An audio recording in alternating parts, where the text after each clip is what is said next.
So you guys, and it won't come up probably in the, cause we gotta stay on task and stuff, but I used to work with Mark at the record store, and let me tell you, some of the off the cuff shit he would say to try to get, and it would just go straight over customers' heads, and I would be dying. Why do I get the idea that your record store was the model for High Fidelity? I was just thinking that, Ron. No, I was very much the Jack Black character. Not totally, because I wasn't punk rock. I was a prog rock snob. Uh-oh. Well, and our fearless Drew leader will reach through and hug. Oh yeah, he'll get along with Drew real well. But I mean, our fearless leader, unfortunately, was not John Cusack. He was a sociopath. Oh God. But, we would need an entire episode about him. I remember people coming into the store and like, "Well, do you guys have any records here?" Mark would be like, "No." What do you think this is? It's a record store. Yeah, well, Ryan, you told a story one time that like Brandon Boyd came in when you were working or something from Incubus, yeah, and like that was actually when I was working at Eddie Bauer, the closer. Oh, Eddie Bauer, that's what it was. So he came in, and I recognized him obviously, and so I told my manager. She goes, "Oh, we should put Incubus on over the store radio." I was like, "Please don't do that. That would be so never so uncool. Please do not do that." 100.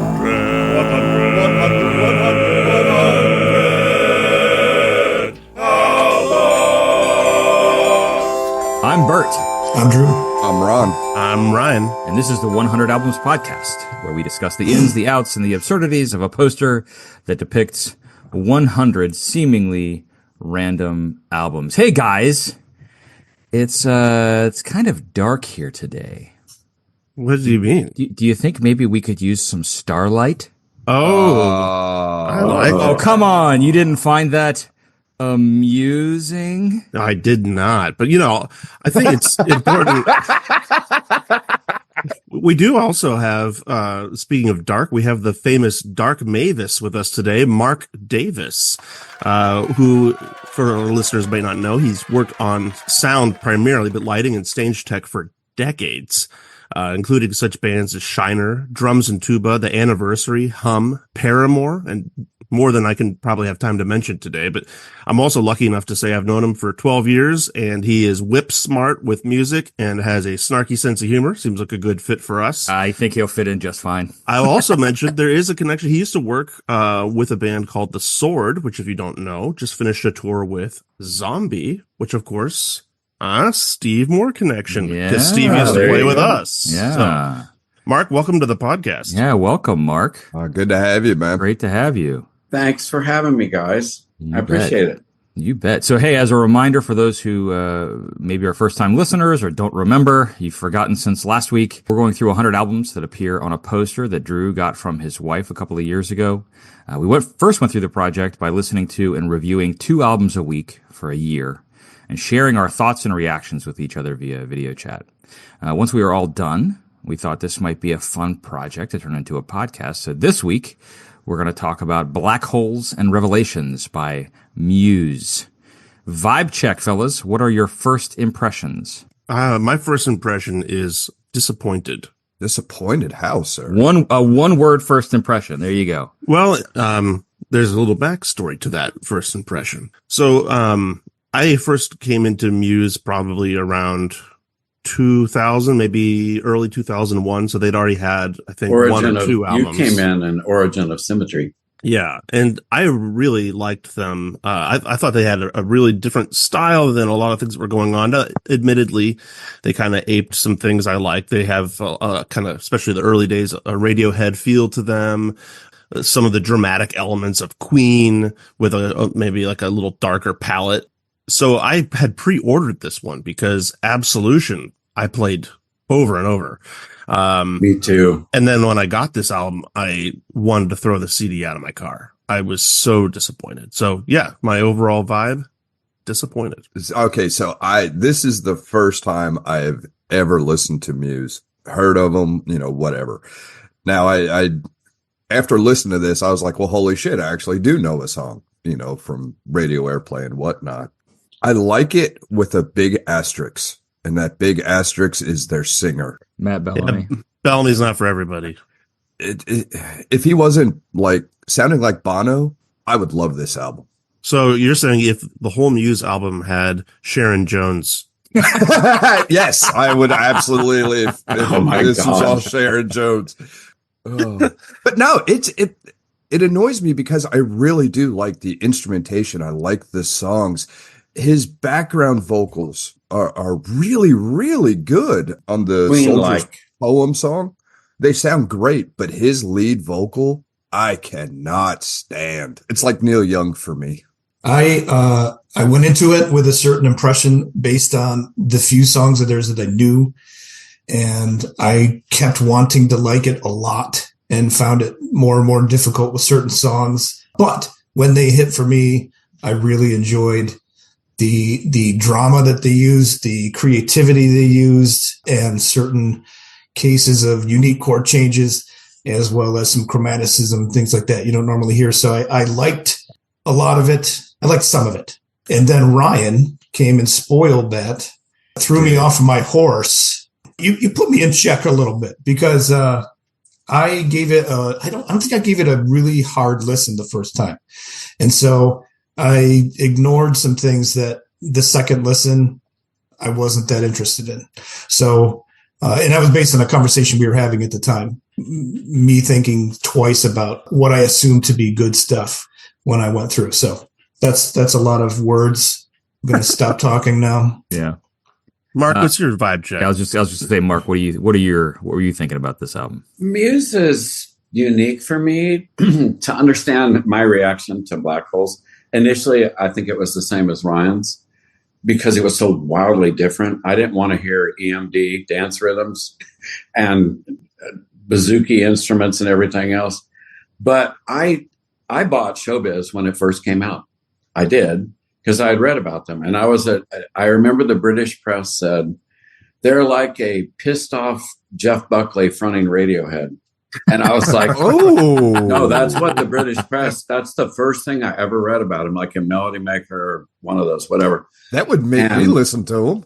Well, and I knew it was on Madonna's label, and there was all this hype about them. And I thought that record was real glossy, but there were some songs on it where I was like, wow, this is fucking cool. And the same as Ryan, I was attracted to who they were aping. But there was something about them. And then a few years later, I was doing the Reading Festival and Leeds Festival with the Anniversary, those big outdoor English festivals. And Muse was playing at those. And that was right after Origin of Symmetry came out in England, but that album wasn't released in the United States because they had been dropped. But Madonna's label only lasted that one record, I believe. Origin didn't come out until after the fact or whatever, but it was raining the whole afternoon after we played, and I stood on the side of the stage. I was about 20 feet away, maybe, from Matthew Bellamy, and I had an older gentleman on either side of me, and they started playing, and it blew my shit away. They have serious chops, and looking out from the stage, it was pouring rain. There were 40,000 people there. Everyone was standing up, soaking wet, singing every word of their songs. And it's like nobody even really knew who they were over here.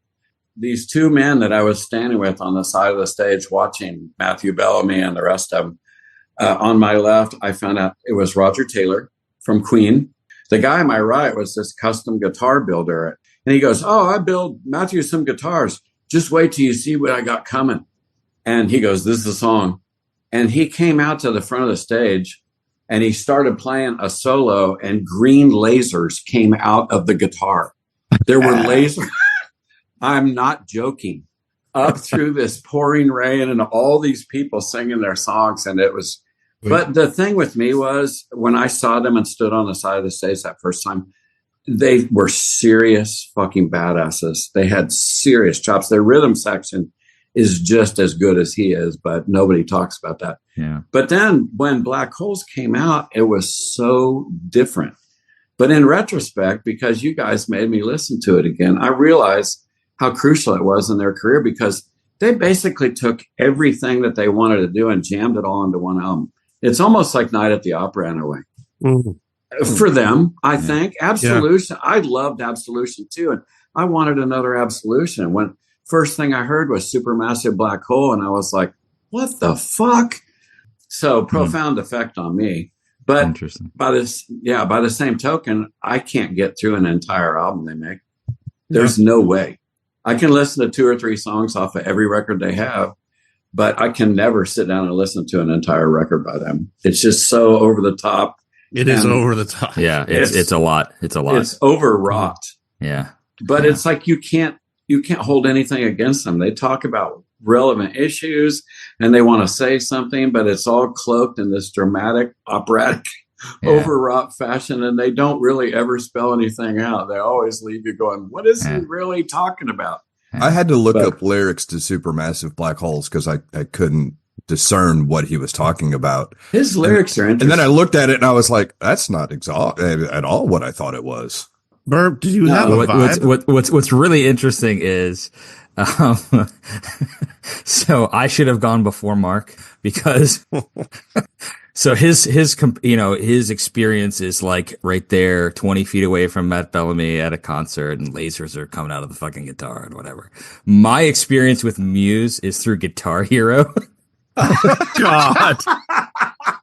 So, and I'm not even kidding. I'm not even kidding. Right? Good luck on that. But so I'm going to keep it real short and tight.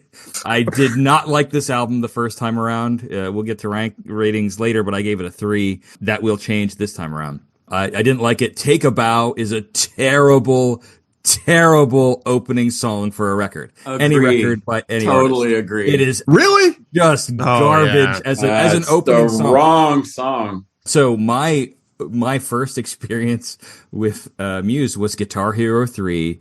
Knights of Sidonia is there's an extended version of that song as one of like the last tracks in the game. So it's one of the really difficult tracks to play on your guitar controller or whatever. And I had that song needed an extended version. Right.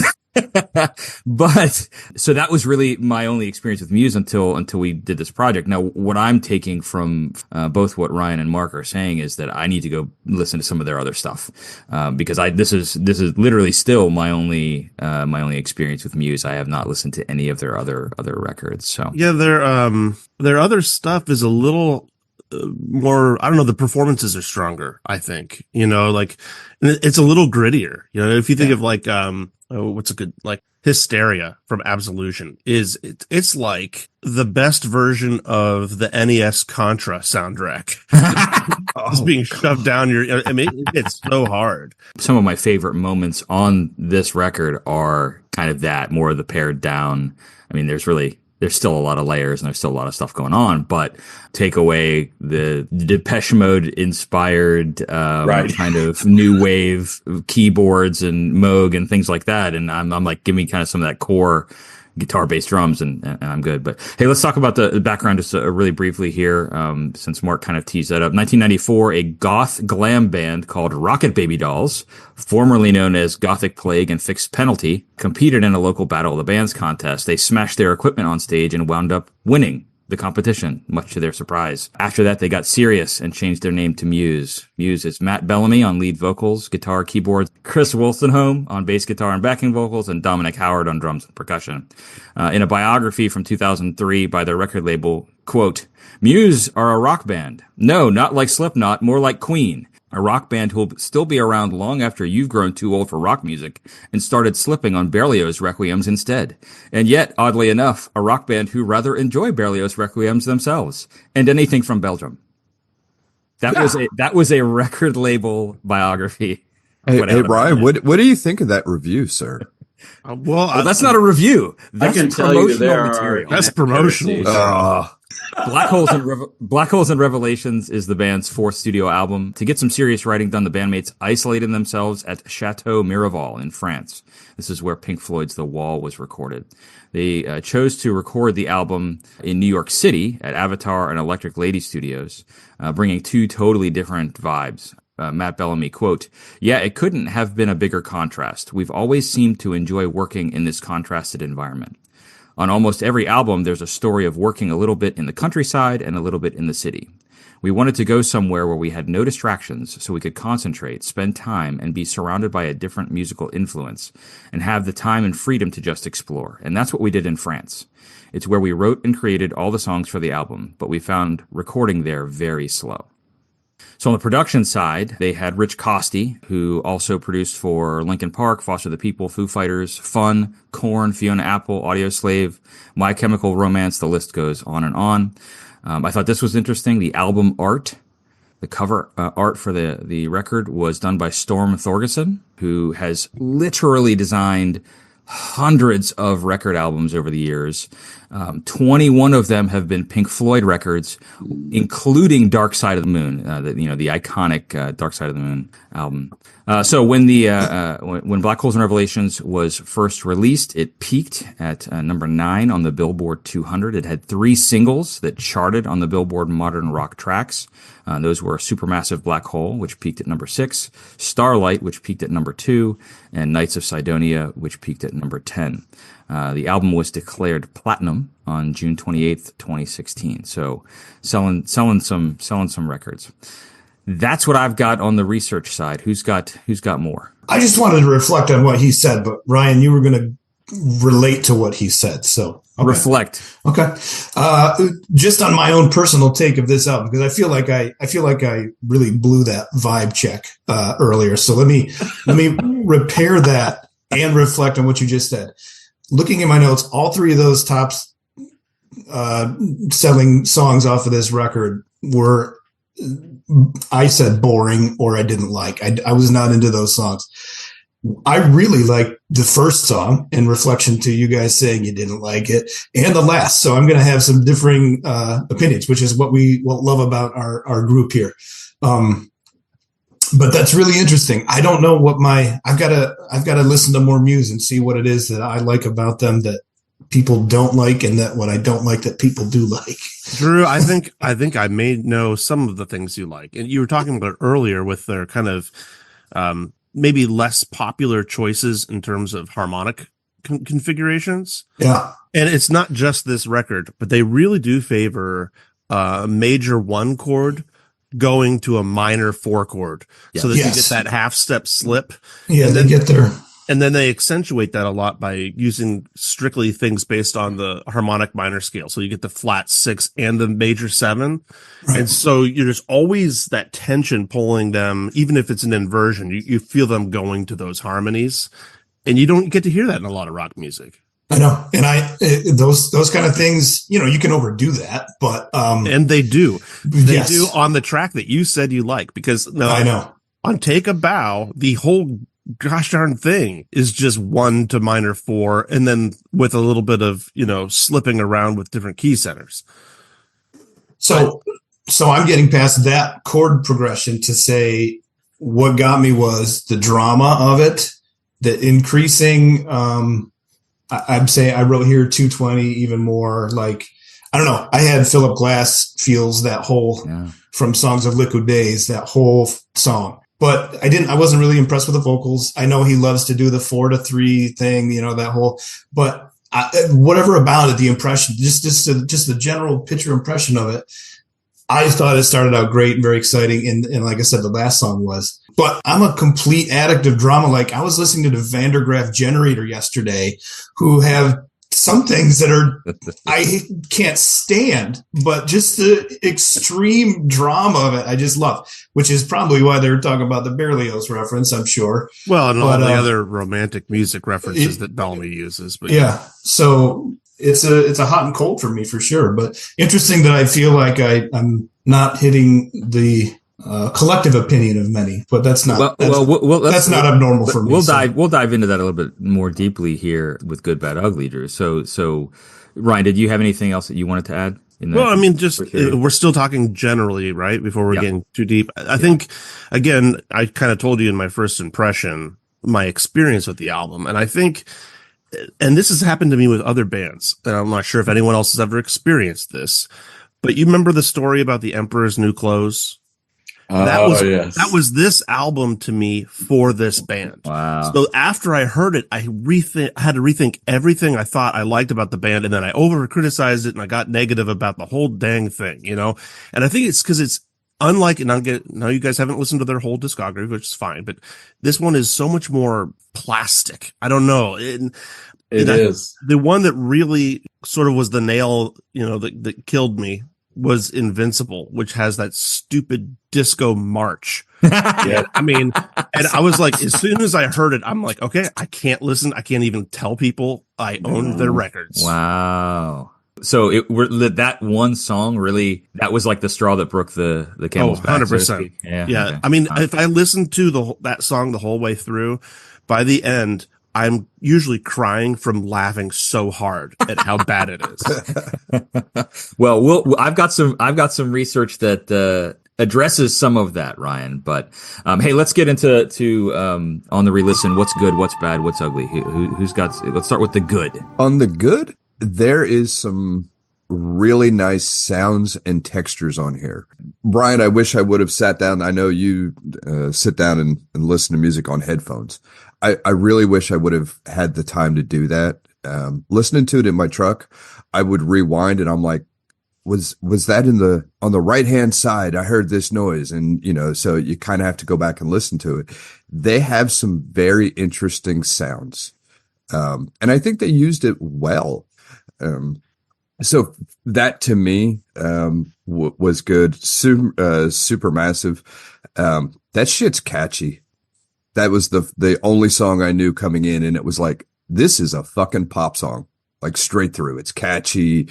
It doesn't make it necessarily good. But it's catchy. And I was like, damn, I like this, unfortunately. Yeah, I'd say with good, I would say Assassin. Yes. And then somebody else take a turn. Because that's all you have to say. I'd like to say something about this record. Sure, go ahead, Mark. I think I felt in the beginning much the same as all of you did. And it's like, I'm a musician too. I'd worked in the industry forever and it was disappointing to me, and it is plastic and everything else. But because I've been invited to talk about this record and I re-listened to it, I kind of realized some things about it that maybe I wasn't capable of realizing before. I think even though it comes across as like a plastic, everything but the kitchen sink record, I think what they did was, in many ways, they threw off a lot of their boundaries and threw all these random things out there, like disco beats, EMD, strings, like all these different things. Yeah, even Elvis. Somehow it clicked with everybody. And it's like, to me, it's like it's the album that they wrote that bought them their freedom to do whatever they want to do. And we could talk forever about whether, you know, they've achieved any greater heights since then. You know, it feels like they've gone off on a million different tangents. But in retrospect, when I listen to it, I feel like you just kind of reprogrammed everybody to not expect anything from you and to expect everything from you. And because of that, it's like embarrassing at times, but other times it's like, damn, that still sounds like Muse. So in that aspect, it's successful to me. But it took me going back to it 15 years later to realize that. So that's my take on it. Let me ask you specifically, you and Ryan, because you're very familiar with their discographies. What, you know, you made a great point about, you know, this is the one that allowed them to do what they wanted. And you hear that a lot with other bands, the Mavericks. You know, for years, they did more pop country stuff. Yeah. And that bought them the freedom to then go ahead and put albums they personally wanted to do. You know, Steve Earle had to do the same thing. A lot of artists do that. So this is their album that bought them the ticket. I believe that's true. Well, certainly, I mean, commercially. Well, so we'll talk more about it later, but this is their highest selling album worldwide. Only by a little bit, but it definitely. So I think Mark, you've kind of touched on this. I think Drew kind of touched on this. I think this is the casting of the wide net, I think there's good and bad with that, right? I think there's, you're casting a wide net, so you're including a bunch of influences and a bunch of sounds that maybe aren't typical of your previous work, but it's going to bring in more audience. It's going to cross over, if you will, to other audiences, and then sell more records, and then allow you to do whatever the hell you want from then on, because you'll have more control over your career, over the sounds that you're playing. I could mention an album that's totally true of, that you'll all relate to. That's what 2112 did for Rush. Sure. That was their fuck you to their label, because they knew they were going to get dropped. And it's like, oh, you want 12 songs? We're going to write a sidelong song, and we're going to go out in a blaze of glory. And instead, they could do whatever they wanted after that. Yeah. So sometimes it's good to not do I wish we had a Rush album on the poster. Oh, there's a lot of albums I wish we had, and a lot I wish we didn't. We didn't. Yeah. If you ever want to invite me to talk about Rush, I am good for at least 6 hours. And we can do a whole sub-series. 6 hours is putting it lightly, I imagine. Well, there seems to be a unifying. We all keep bringing up something that relates to something I wrote down here about this album, by the way, in the good and that bad and the ugly conversation. And I wrote that it feels like they keep throwing this spaghetti to the wall to see which one sticks. And just that constant use of something I hadn't really fleshed out until talking to you guys about, that I really felt that way. Yeah. But my good point of this, again, looking at this from a perspective after listening and taking these notes, is some of the things I didn't like about them was they're not their fault. They were at a time when I really didn't like the music going on, and that was that early 2000s era. So considering that, those were the things when I found myself not liking a song or a choice of theirs, it was because they were doing what was trendy at the time. So considering that, they still managed to do a lot around that. So that's a good for them. They were able to stick out in the crowd of a lot of weirdness that I think, in my personal opinion, wasn't good stuff. So I'll give them that for sure. Yeah.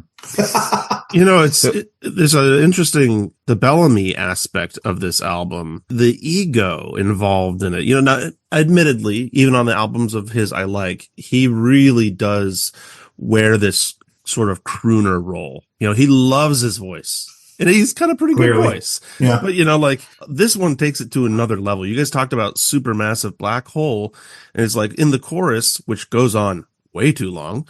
He sings a chorus, then he sings the chorus again with more of him singing other things in the background. It's like, okay, dude, we get it. You got a good voice. But like at a certain point, you got to control the drama of the song and worry about timing. You're kind of killing me here. Yeah. But does that not make sense for somebody that is like literally a virtuoso at everything he plays? Well, yeah. I mean, you can really hear it in Soldier's Poem. Yeah. Well, I honestly don't know. Honestly, another musician in the business who has as much chops on keyboards as they do on guitar, like he does. I don't know any other guitar player that can play keyboards like that, and vice versa. Not one. So Prince can. Oh yeah. I think that's more of an artistic apples and oranges discussion. A technical. That's another 6 hour conversation. I mean, we could bring up Paul McCartney as well, but I'm not sure they could play Matthew Bellamy. My point is, he's like a shredder at everything he does, but that wears you out. It does. Especially when you don't have to add to your shredding, Matthew. Well, it's the same as Steve Vai, absolute shredder. I mean, who I just technically, saw recently.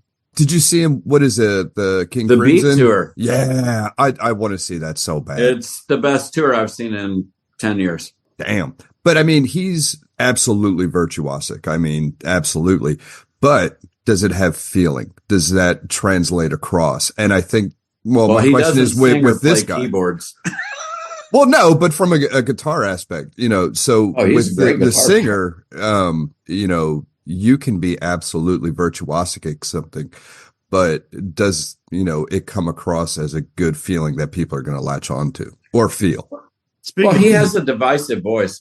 It's no different than Rush or any band that has like an extremely different vocalist. Yeah. Like you could play a Jeff Buckley record for 10 different people and there will be 3 of them that makes the bad hairs on their neck stand up. there'll be another 3 crying, and there'll be 3 that are going, oh my God, his technique. So these are, his voice is very, very dividing, I think. I want to go back to what Ron said about feeling, and this tied into something Drew said earlier about drama. So Drew, this is interesting to me because I think you and I have a different level of acceptance of drama. I feel like this album borders on like music theater levels of drama, and it hits me right in the cheese button. That is not a level of drama that I find sincere. It's like I can see this is an album for middle school theater kids. Oh my God. Well, let me counter that with, I didn't say I love the album. You did. That is true. Roll back the tape. I like the first and the last song, and yes, you said you liked drama a lot. When you were he was talking about the Yes album. Well, that goes unspoken. But I did say I was listening to Vandergraaf Generator. I mean, you're talking drama that's not even musically acceptable, but sometimes it's okay to I don't know. Well, eat a turkey cutlet with Miracle Whip on it. Ew, what? Actually, sit down and listen to a Can record. Oh yeah, there you go. Brought up Can last week. Yeah. So I'm a prog rock fan. You have to take certain levels of over the topness sometimes in order to accept that lifestyle. That's true. And so at least I was trying to find positives about the record, because I really those were the 2 songs that I felt were doing really well for me, and that's why. I mean, and the synth does it too. Synth gets me every time. And to what Mark was saying, like his playing abilities, you can't just be a guy that grabs a synth and sound good. If you know what you're doing, you turn it into something amazing like this. You know how to use a synth. You know how to manipulate a synth. You know how it works. Mm-hmm. And that comes out in songs like this. So I'll give you that. So I'll piggyback on kind of what you guys are saying. So for my good, I've got a couple of things, but I'll start with this one. One of the good things about, I think, the band, this album, but the band more generally, is that they don't take themselves too seriously. Yep. So I got an article here from The Telegraph from 2006 in a piece by Neil McCormick. Just as the best science fiction tends to have contemporary parallels, Muse's songs of unjustifiable war, Soldier's Poem, abusive power, Take a Bow, conspiratorial manipulation, Exopolitics, and populist revolt, Assassins, sound like dispatches from the 21st century front line, although it becomes increasingly hard to keep a straight face by the time the album concludes with a 6-minute surf prog epic about the fall of a civilization on Mars, Knights of Sidonia. Bellamy embarks on an elaborate explanation of how he wanted to illustrate the absolute corruption of power throughout the universe, but is brought short when I tell him the silliness of the exercise reminded me of the Knights Who Say Knee from Monty Python and the Holy Grail. Oh, that's awesome. So then Bellamy responds, quote, "It's interesting you bring up Monty Python," notes Bellamy, surprisingly agreeably. "There's a definite Englishness to what we do." I want to look up what the dictionary definition of Englishness is. "That's a bit silly, isn't it? Maybe calling a song Knights of Sidonia is, in itself, acknowledging that this is a bit funny, particularly when we are pushing the epic side of the band to almost comical levels. Bands tend to take themselves very seriously, but we often turn into a bunch of giggling schoolboys when we're together, because we were giggling schoolboys when we first started.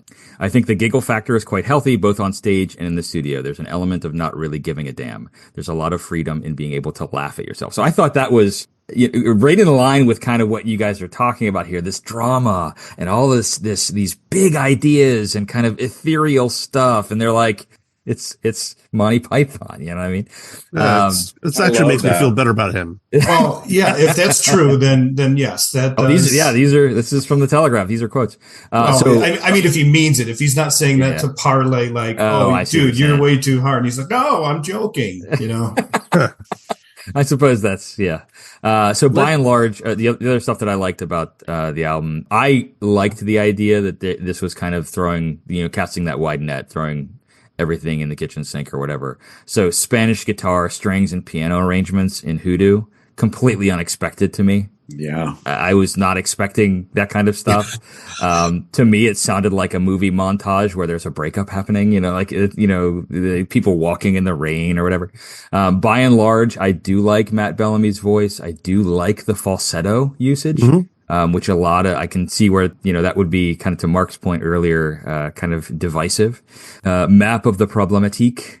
Hey, Matt, Depeche Mode called. They want their style back.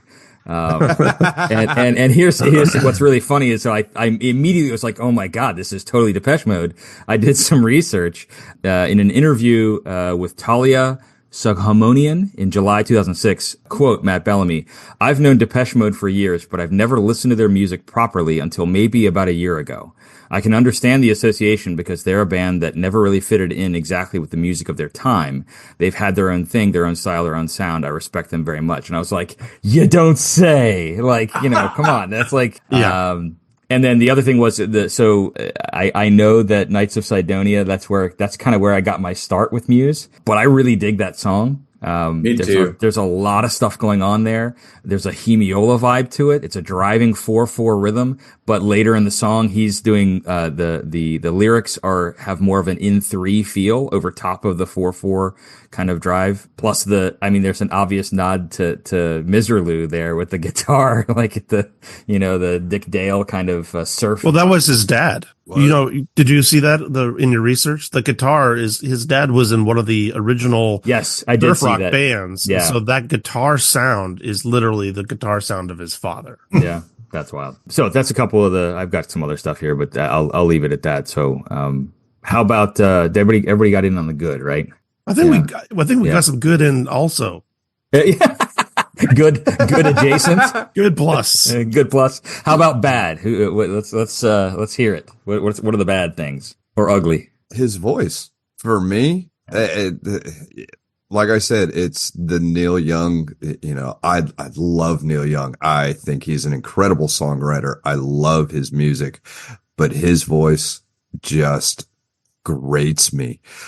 And then, like I said, his background vocals, so pretty. Soldier's Poem or whatever, really, really nice. And it just bothers me that the background stuff is so good, but the lead stuff is just, it doesn't match for me. It just doesn't do it. So for me, that was the bad and the ugly.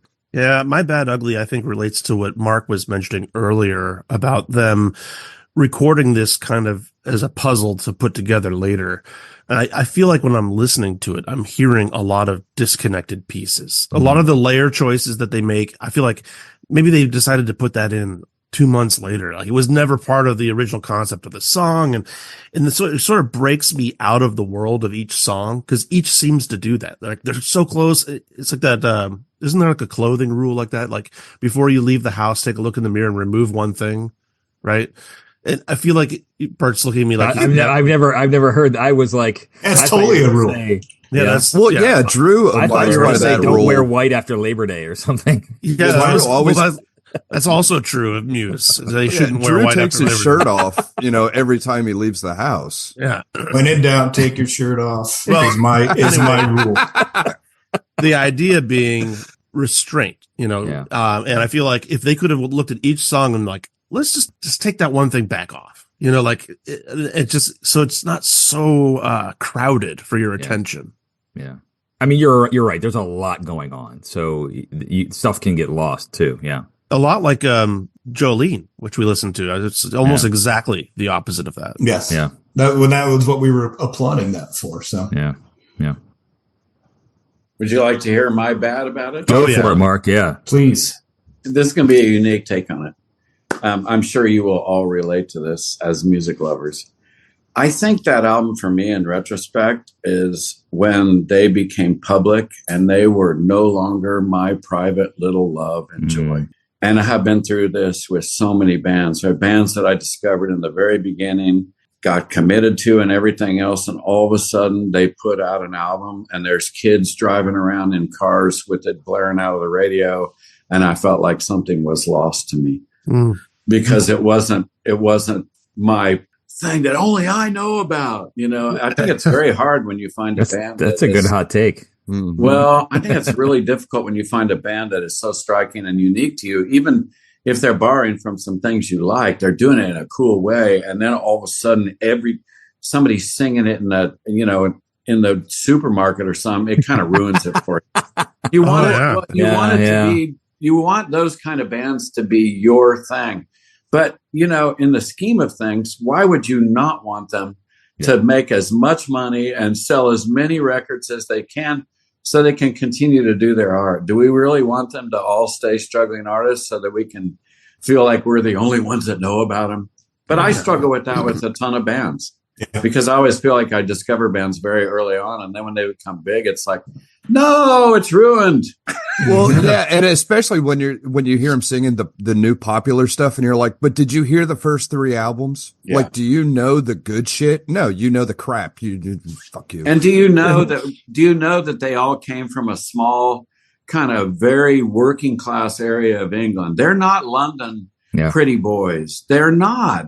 I think they came from a very working class area in mid UK, if I'm correct. Yeah. Not any place special, and it's like, so that explains some of their work ethic and some of their sense of humor, I think, and some of a lot of things can be explained about them because they didn't have music pedigrees growing up in London with a million connections. Although it's clear that Matthew, I'm sure he must have studied music at some point. I mean, yeah, I looked up his biography trying to find that, Mark, because clearly he's played a lot of actual classical lit on the piano. Oh, yeah. But I could not find that anywhere. So if anyone listening at home knows, I was going to say I didn't find anything either. And, go ahead and write in. Yeah, they are southwest of Bristol and London, so it's nowhere near London. You're absolutely right, Mark. Yeah, they're small town boys. That's what a lot of people don't realize about them. Yeah. I think that will tell you a lot if you put that into perspective. They're probably more eager to embrace influences, but they're maybe a little too naive to do it right. I think in the beginning, they were probably a badass 3-piece band before all the ornamentation came. I suspect they were really good at just playing in a basement together. Mm-hmm. It's hard to imagine them playing in a basement together, isn't it? But you know that it started that way. It had to have. Yeah. Yep. Well, some people love just building in the studio, and maybe that just became post that days their joy. But yeah, I can see. I've got to listen to more Muse after hearing you guys talk about it. I think my issues with this record. There's one song that I know by them that's not on this. Is that the big one, right?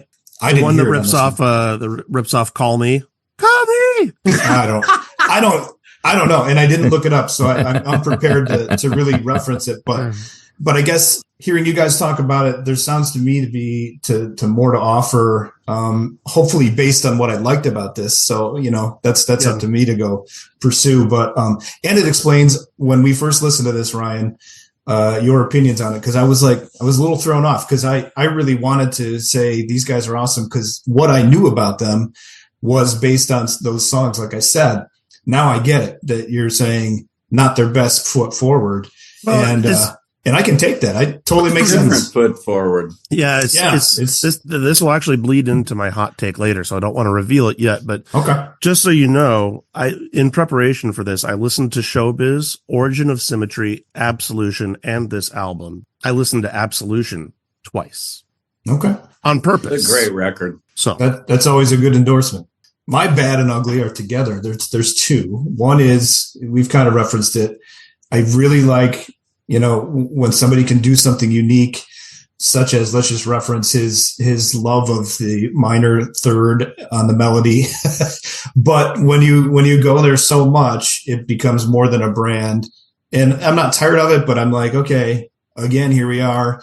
Like maybe finesse it a little bit, whatever. Not really a bad, but a comment. But my ugly was in Nights of Estonia. I don't know why I'm so different today, but it reminded me of that Russian techno guy with that sings really high, like the whole vibe of that. Well, I don't know what it was on some talent show, and he's got this supreme soprano voice. You guys don't know what I'm talking about? I think no. Put down the edibles, Drew. No. You said Wait, No, are you anyway, talking to me? Techno, Russian techno guy. Beyond that comment, I'll look it up and justify that in a minute. But in that song, he didn't rhyme the word right with right, but he followed the word right with right in the chorus, and I can't get past it. It sticks out to me. It was really bothersome to me. and I'm like, did he really do that? I looked in the notes, and then I looked it up, and he did. It's no one's going to take me alive. Time has come to make things right. You and I must fight for our rights. You and I must fight to survive. I couldn't accept it. That was bothering me. He's rhyming survive with alive. Yeah, but in between, he backs right against scheme. right. Yes, but he's still right, lined right up with right. And I was like, I don't know. But hey, you know what? All I have to say is that on Check Your Head, Mike D of the Beastie Boys rhymes commercial with commercial. So I know, but somehow that's acceptable. And that's like the ultimate for me. And Beastie Boys are one of my favorite artists of all time. So that is acceptable for some reason. it is. What about we got, of course, listen to what I say, yo. Okay, I feel like we veered way off. We have. Yeah, So good this point, is Mark. good. You know, I Let's think get back to the subject. let me. I think this is a good time for a quick break. You know, I was gonna say that, Ryan. I wonder if there's are there any sponsors that would like us to? Oh yeah, baby, they are back. gonna go have a smoke. Highlight their products. So here we have today's advertisement. This episode of 100 Albums has been brought to you in part by the George and George Theater, who invite you to a night of praise and rock with Stone Temple Pontius Pilots. Stone Temple Pontius Pilots, a grungy Christian rock band hailing from McCool, Mississippi, makes its Branson debut at the George and George Theater, sharing their message of Jesus and salvation through music adjacent to Stone Temple Pilots. They were originally known as Scott, Whale, and Jonah, but Whale left the band, and they have reformed with guitarist Stephen Mason from Jars of Clay. Reviewers and critics have praised STPP, saying they've carefully dodged copyright infringement while still paying homage to the original music of Stone Temple Pilots. And they've also said, I'm honestly baffled that this exists.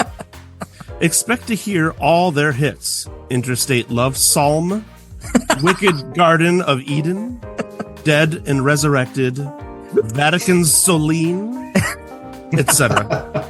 Stone Temple Pilots, my goodness, Stone Temple Pontius Pilots appearing only at the George and George Theater, where the seats are always comfortable. Tickets on sale now. Oh my, Beautiful. that is so good. One day I'll get to Branson. That is so good. Well, hey, I didn't get a chance to do my bad, so I'm going to do it real quick. I mentioned Take a Bow. I just like as a start to the album. I don't like it as a song in general, but as a start to the album, I thought that was really, really weak. My notes here are bad 80s video game synth, annoying intro, and I got a quote here from Matt Bellamy. Quote, I have an obsession with arpeggios.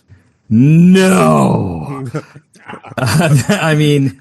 Though if that's you take every away, album. So. Right. So that's one. I also have here the guitar solo in Invincible. They should watch out for a cease and desist letter from Tom Morello. So just I got lots of Rage Audio Slave vibes from that guitar solo. I've got a couple of critical responses here, but I'm going to forego those because for every bad critical response, you can find a good one. But I don't have anything really ugly. If you could remove one song from the record to make it better, I would remove Take a Bow. Starlight would then be the start of the album, which I think would be a good start, a first song on the record. And it also mentions the name of the album, Black Holes and Revelations, in the lyrics. Yeah. So I thought that would be a much better start than Take a Bow. I totally agree. Yeah. Oh, I would remove Invincible, obviously. Yeah.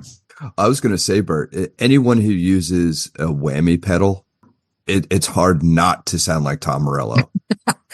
and I don't think that's anyone's fault. Right, like if someone can totally come out true. and use that, then and not make it sound like Tom Morello. So that is my new favorite guitar a player. bit of a departure though. That he didn't pioneer that sound, right? He just made it famous, I guess.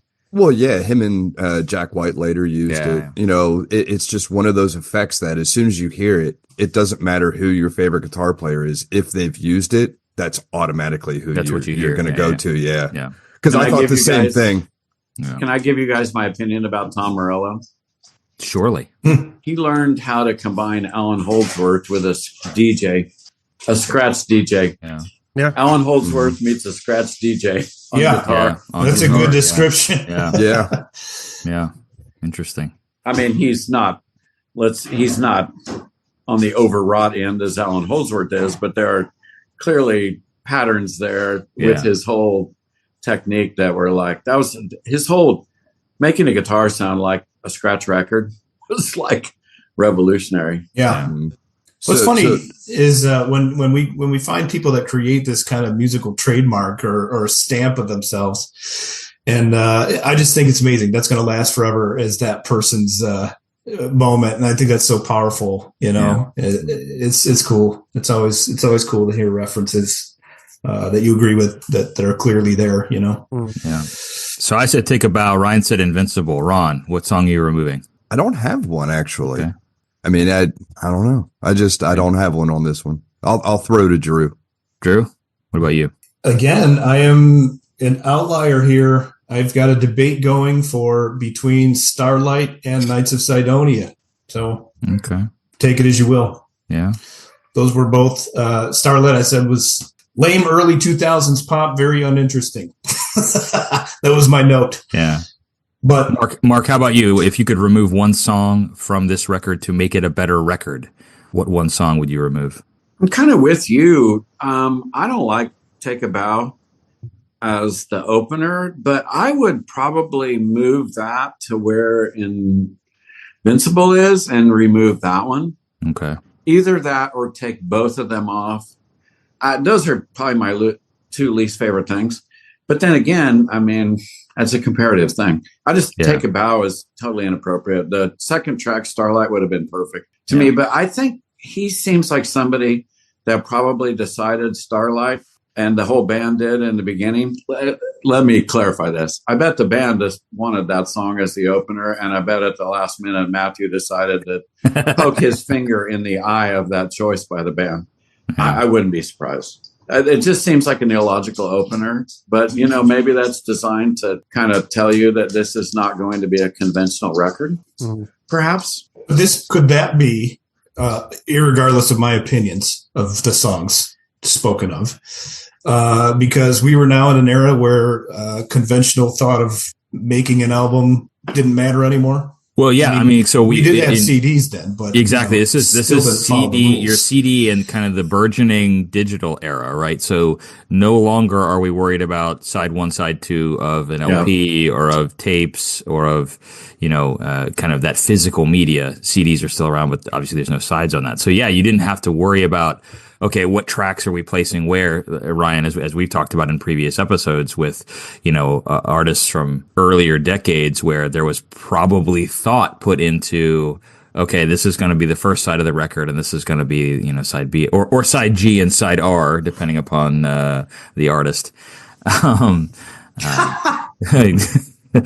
We did a Guns N' Roses episode, Mark. So, Axel, you think Matthew Bellamy is eccentric? He's not eccentric at all. yeah. You know what we haven't even touched on, and I bet you guys haven't even thought about it. The difference between Matthew's songwriting and approach, Kate Hudson and after Kate Hudson. There's definitely a difference that you can feel when the relationship was ending with her, and before it began with the model that he's been with now for a while. I feel like it's very reflected in the lyrics in a very kind of hidden way. But I think his phase with Kate Hudson and falling in love with her and then post that, I think that kind of colored some of what they did. It did. These are people we're talking about with lives. Yeah. Well, hey, let's talk a little bit about context here. So Black Holes and Revelations was the fourth studio album of Muse's 9 studio albums. They actually have had 12 different concert tours, which I found interesting and notable because, typically a band does a tour in support of an album that comes out, and they've got more tours than they do albums that they've put out. I thought that was interesting. All in all, Muse has been nominated for 8 Grammy Awards, and they've won 2. They won Best Rock Album for The Resistance in 2011 and Best Rock Album for Drones in 2016. So the question we typically ask is this the pinnacle of their achievement? Why or why not? And I would say commercially, this is the pinnacle. This album sold 3.28 million units worldwide. The next best selling album was The Resistance, and it sold 3.24 million. So just a little bit less than Black Holes and Revelations. I think that, kind of our discussion earlier, this was the album that allowed them to kind of become mainstream, have more freedom in what they do and that kind of thing. Even though it, kind of threw everything into the kitchen sink, it kind of became that accessible, for mainstream audiences. So, what about you guys? What do you think? Is this the top of the mountain, or is this, the plateau? Commercially, yeah, I would say so. For me, artistically, no, I would go with Absolution. And of course, I am a victim of my own brain where I prefer the artistic success over the commercial success. I've never achieved either myself. So, it's really outsider looking in here, but I would pick Absolution as their pinnacle as a band personally. What do you think, Mark? Is this the top of the mountain for Muse, or was there a higher peak?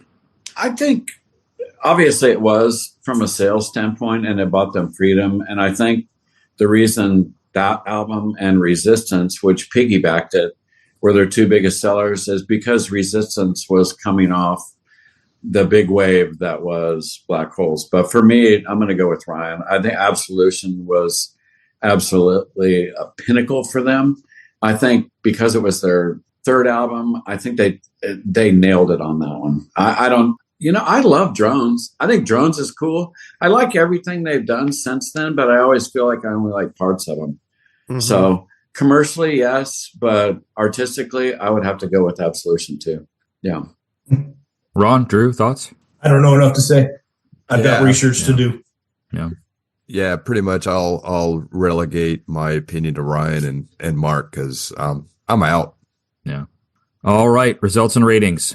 So individual scores on this record when we first listened to it a year and a half ago or whatever it was. I gave it a 3. Drew gave it a 4, and Ryan gave it a 3. Our average was a 3.33, which ranked it 91st out of 100 albums on the poster. So second chances on our scale. What would you guys? Would you change it? Well, it does change your rating. It breaks my rule a little bit, doesn't it? Mm-hmm. You own it because I own it. Yeah. Makes you, but you probably bought it before you listened to it. Yeah, I 100%. I pre-ordered it. Yeah, yeah. So you purchased it based on previous work and assumptions. Yeah, I'm leaving my score right where it is. Yeah, Drew, I'd go up a half point because I liked the things I liked better, yet didn't like the things I didn't like the same. So yeah, I would raise it probably somewhat significantly. So I gave it a 3. I'd probably give it a 4.5. Maybe even close to a 5. Not sure. Right on. I think that this time around I gave it a deeper listen, and even though I don't love the whole thing, I like it more than a 3. I feel like a 3 it was unfair, so I probably did not give it a good solid listen the first time around. So yeah, and I will say my 3 is definitely not objective. I still have the sting from the disappointment of the original order. So Ryan's jaded. Yeah, it's probably better than a 3, but look, like Mark said, we're all people, we're all humans. Well, but the entire system is subjective. So exactly, you get that freedom. This ranking totally exposes some bias both ways, man. It's been very interesting to try to navigate something we really want to like and can't because you have to give it that order. Yeah.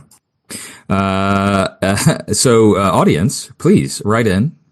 Let us know if you're a fan of the show, if you're a fan of Muse. Not unlike Margaritaville, Jimmy Buffett's theme restaurant. If Muse had a theme restaurant, what would it be called? What would be the theme, and what would be the food that is served there?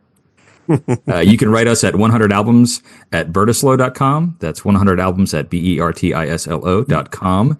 And Ron has his finger up like he wants to say something. I will amend my suggestion for this week. This album would not be a restaurant. This album would be a whorehouse. Wow. I like that. Well, I wish I'd have said mine first. Yeah, go ahead, Ron. I don't know how you come back from that. Take a bow, Ron. I was going to say it would be called Bites of Sidonia, but Well, there's something to be said for whorehouses and black holes, right? Okay, hottest take time. Who's got a hot take about Muse or about Black Holes and Revelations? Other than the connection to a brothel. So, all right. So this is a hot take, but I gotta tell you, it's not just about Muse. I think I'm onto something here. Okay, we've talked about this poster and how things come together, right? So here we go.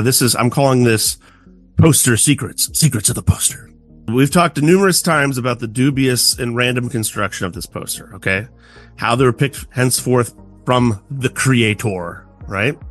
And I think, and this album sheds light on this, maybe it's that all of the albums mark a significant change in direction for that artist. Ooh. So, for example, we did Metallica, right?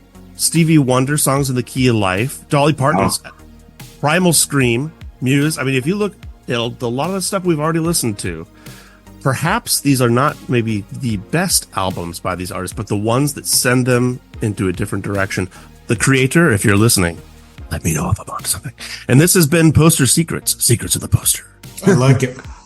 Dude, I think you nailed it. I'm looking through the list, and Ryan, you might be onto something here. I don't know about Frank Sinatra. Well, hey, whoa, spoiler. Well, people can go out and look up the poster. Like, it's not. That's like 6 months into the future. Yeah, Bert. when we're all living on Mars. But I gotta tell you, I don't know about Pink Floyd, but I mean, I think there may be something to that, Ryan. I like that take, Brian. That was great. Or it could have been someone who went into Google and said, "Give me 100 albums by 100 artists." There's also a very high probability of that. Or was it just based on sales? No, it's not, because there are definitely, well, maybe we looked into maybe that, some, but we don't think that seems to be the common denominator. So, well, the ones you mentioned were definitely appropriate for that. Yeah, mm-hmm. Yeah. And you're right. They're all very high selling albums. Yeah. Well, I I appreciate you guys having me. It was an honor. I feel like I was in a room with a bunch of doctorates. So nice to hear. Only one. Well, it's really nice to hear people discuss harmonic things and rhythms and threes and fours and everything else. That's refreshing to me. I appreciate it, man. We thank you for being here. Yeah, it was a pleasure great. having you on, Mark. Not to mention, we all got a sense of humor. That's the most important part. Absolutely. That is. You would not have been invited on the podcast if you didn't have a sense of humor. Yeah. That's true. So that's it, gang. Hey, join us next time when we'll be talking about Quadrophenia by The Who. Ooh, good one. Thanks, Mark, for joining us. And guys, until next time, have a great week, everyone. Yeah. Thanks so much to Mark Davis for joining us this week on the podcast. It was great chatting about Black Holes and Revelations by Muse. Thanks to all of you for listening. Feel free to drop us a like or a follow on Instagram, Facebook, YouTube, or wherever you get your podcasts. Write to us at 100albums@bertislo.com. That's 100albums@BERTISLO.com. Thanks so much, and we'll see you next week.